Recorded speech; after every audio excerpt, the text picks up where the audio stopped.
अस्सलाम वालेकुम, मैं हूं शंसा अरसलान और आप देख रहे हैं मेरा यूट्यूब चैनल कुकिंग विद शंसा। आज हमारी किचन में बनने जा रही है एक बहुत ही हेल्दी सी डिश, ईद स्पेशल डिश। आपने पूरी रेसिपी देखनी है। आज हम बनाने जा रहे हैं शीर खोरमा। इसके इंग्रेडिएंट्स की तरफ चलते हैं और बिस्मिल्लाह पढ़ के इसको स्टार्ट करते हैं।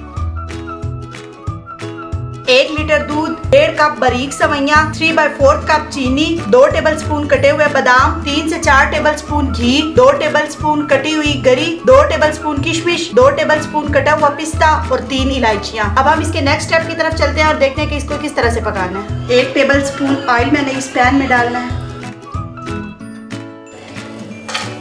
सारे के सारे ड्राई फ्रूट्स डाल देना है।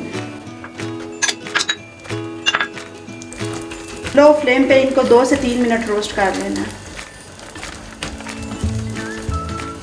2 से 3 मिनट ये अच्छे से रोस्ट हो गए। सारा ड्राई फ्रूट मैंने निकाल लिया। अब इसके नेक्स्ट स्टेप की तरफ चलते हैं। अब इस पैन के अंदर बाकी बचा हुआ घी मैं डालूंगी और इसके अंदर ये बारीक सवैयां मैंने 2 मिनट के लिए बस फ्राई करनी है।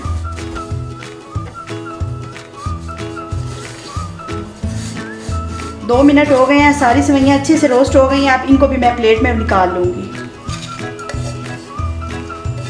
दोनों चीज़ें मैंने रोस्ट कर ली हैं। अब मैं नेक्स्ट स्टेप की तरफ जाऊंगी। एक पैन में मैंने ये सारा दूध ऐड कर लिया और इसको मैंने तब तक पकाना है जब तक ये आधा नहीं रह जाता।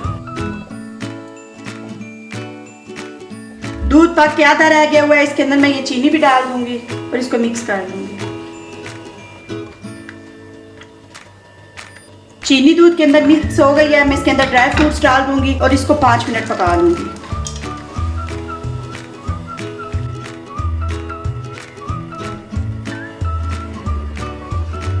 इसको पकाते हुए 5 मिनट हो गए हैं। भुनी हुई सवैयां भी इसके अंदर डाल दूंगी मैं।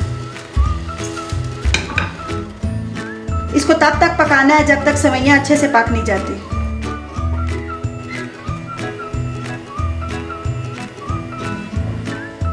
अच्छी सी सवैयां इसके अंदर गल गई हैं, जबरदस्त पक चुकी है।